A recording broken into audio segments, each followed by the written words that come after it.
스님의 사랑 수업 두 번째, 사랑에 대한 오해. 사랑에 대한 가장 흔한 오해는 이성 간의 감정적 사랑만을 사랑으로 착각하는 것입니다. 물론 이성과의 사랑이 사랑의 다양한 모습 중 하나로 가장 매혹적인 것은 사실입니다. 하지만 이성과의 격렬한 사랑 끝에는 이별이 존재하죠. 봄, 여름, 가을, 겨울의 순환이 있듯 다시 새로운 이성과의 사랑이 시작되는 반복 속에서 사랑이란 달콤함과 쓴맛이 동시에 존재하는 경험임을 인식하게 됩니다. 이렇게 아프고 고통스러움에도 불구하고 분명히 이성 간의 사랑은 매혹적입니다. 스스로의 이성을 마비시키는 그 달콤함은 동물의 본능을 건드릴 뿐 아니라 감성의 꽃이 활짝 필 수 있게 돕는 아름다운 경험이 분명하니까요. 하지만 이성과의 사랑만이 사랑의 전부는 아닙니다. 사랑에 관한 책, 영화 등 대부분이 이성 간의 사랑에 초점을 맞추고 있어 이러한 사랑에 대한 오해가 더욱 증폭되고 있습니다. 독일의 정신분석학자 에리 프롬은 사랑에 대한 오해를 이렇게 표현합니다. 대부분의 사람은 성욕을 사랑의 관념과 결부시키기 때문에 서로 육체적인 욕정을 갖게 되면 사랑하는 것이라고 착각한다. 그리고 사랑의 정의를 이렇게 내리죠. 사랑한다는 것은 관심을 갖는 것이며 존중하는 것이다. 사랑한다는 것은 책임감을 느끼는 것이며 이해하는 것이고 주는 것이다.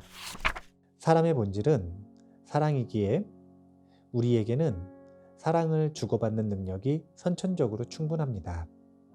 그렇기에 갓 태어난 아기가 처음 보는 낯선 부모를 무조건적으로 사랑하고 의지할 수 있는 것입니다. 거침없이 장난감도 물고 빨며 사랑할 수 있고 함께 커가는 반려동물도 천진하게 사랑할 수 있는 것입니다. 사랑의 방향은 이성 외에도 가족, 친구, 동물, 지식, 무생물 등 만물로 나아갑니다. 그렇기에 사랑의 빛이 온전히 완성되기 시작하면 그 존재는 사랑 자체가 되어 태양이 태양계를 비추듯 따시고 아름다운 사랑의 빛깔을 방사하는 것이죠. 이성에 대한 사랑이 본격적으로 시작되는 시기는 평균적으로 10대 중후반인데 이때쯤이면 이미 사랑을 주고받음에 대한 상처가 있는 경우가 많습니다. 가족, 친구 간의 사랑으로 상처가 생기고 상처를 사랑으로 치유하지 못한 상태인 거죠. 이 상처에서 나오는 두려움, 그리고 분노, 탐욕이라는 고름들은 우리가 무조건적인 사랑의 능력을 활용하지 못하도록 막습니다. 그렇게 우리의 이성에 대한 사랑은 조건적이고 불순물이 낀 상태로 시작되는 경우가 많습니다. 사랑은 분명 행복한 경험입니다. 그런데 왜 사랑을 하며 두려움에 전전긍긍할까요? 사랑하는 사람과 다툴까요? 사랑한다면서 도대체 왜 사랑이 고통으로 경험될까요? 그것은 바로 두려움 부류의 감정들이 사랑의 순도를 낮추어 두려움에 가깝게 만들기 때문입니다. 흔히 이런 감정을 애증이라고 하죠. 사랑에 의한 상처는 오직 사랑으로만 치유된다고 말하면 또다시 많은 사람은 이런 오해를 합니다. 사랑받는 게 얼마나 힘든 일인데 치유되기는 힘들겠다. 다시 한번 말하지만 사랑은 이성 간에만 하는 것이 결코 아닙니다.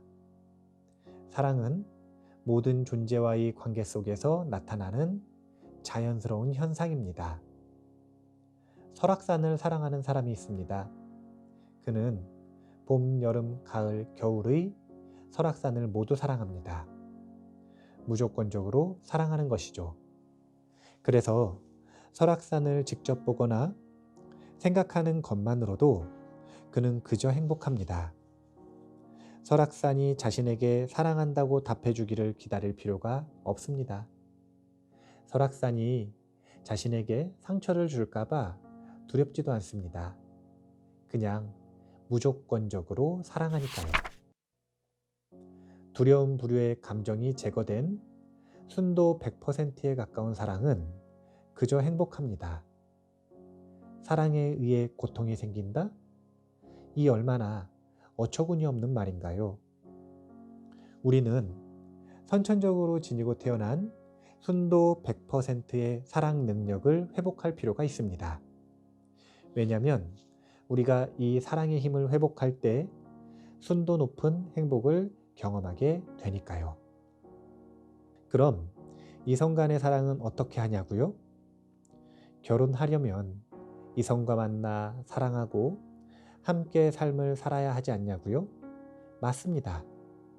점점 더 사랑하기 어려운 시대, 결혼하기 낯선 시대가 되어가고 있는 요즘, 많은 이들이 이성 간의 사랑을 연구하고 그곳에 눈길을 주고 있는 것 같습니다. 그런데 조금만 상식적으로 생각해 보죠. 사랑의 힘이 부족한 사람이 이성과의 사랑에 뛰어들면 과연 순도 높은 사랑을 경험할 수 있을까요? 사람을 사랑하는 게 먼저일까요? 사람들 중 단 한 사람인 그 이성을 사랑하는 게 먼저일까요? 사람을 사랑하는 힘이 회복되면 자연스럽게 이성과도 사랑을 나눌 힘과 지혜가 생깁니다. 순도 높은 사랑을 경험할 힘이 회복되니 그중 하나의 영역인 이성과의 사랑 역시 질이 높아지고 행복에 가까워질 것이라는 말은 지극히 상식적입니다. 사랑에 관한 오해를 분명하게 인지할 필요가 있습니다. 사랑은 이성과 하는 것이 전부가 아닌 모든 존재에게로 향합니다. 우리는 모두 본래 사랑으로 이루어진 존재이기 때문입니다.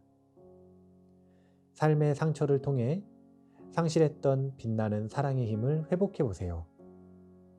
자기 자신에게서부터 시작해 눈동자에 비치는 모든 사람, 세상, 우주, 사랑 그 자체를 사랑해 나가는 연습을 해보세요.